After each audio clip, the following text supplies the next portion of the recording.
কি গো, স্ট্রবেরি দিয়ে মাছ রান্না করেছো নাকি? অদ্ভুত অদ্ভুত কথা বলো মাইরি। ছোট টমেটো আর কড়াইশুঁটি দিয়ে আমি এই রান্নাটা করেছি, কিন্তু কড়াইশুঁটিটা ঠিক কোন ধাপে কিভাবে দিলাম দেখে কিন্তু আমাকে জানাবেন দর্শক বন্ধুরা। 4 পিস কাটা পোনা নুন হলুদ মাখিয়ে ম্যারিনেট করে নেবো। তেল গরম করে মাছগুলোকে ঝটপট ভেজে নেবো। ভালো করে কড়া কড়া করে ভেজে মাছটা তুলে রাখবো।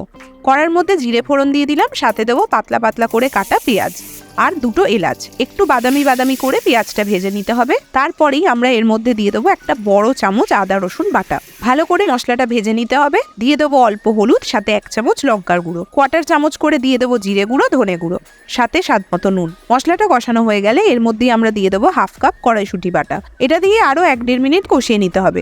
সাথে দিয়ে দেবো 2 চামচ টক দই। ভালো করে সবকিছু তাড়াহুড়ো করে মিশিয়ে ফেলতে হবে। রংটা কিন্তু নর্মাল মাছের ঝালের থেকে একদমই আলাদা হবে। এর মধ্যে আরো রংটাকে সুন্দর করে তোলার জন্য দিয়ে দেবো কয়েকটা চেরি টমেটো। যদি চেরি টমেটো না থাকে তাহলে বড় বড় করে কাটা বড় টমেটো দিলেও হবে। দেখতে তো ব্যাপক লাগছে। খেতেও ভালো। টমেটোটা হালকা নরম হয়ে আসলে আর মশলাটা তেল ছাড়তে শুরু করলেই আমরা দিয়ে দেবো এর মধ্যে অল্প একটু জল। জল দেওয়ার পর গ্রেভিটা ফুটে উঠলে মাছগুলো ছেড়ে 2 পিঠ উল্টে নামিয়ে নেবো। রান্নাটা খেয়ে কিন্তু অবশ্যই জানাবেন যে কেমন লাগলো। টাটা।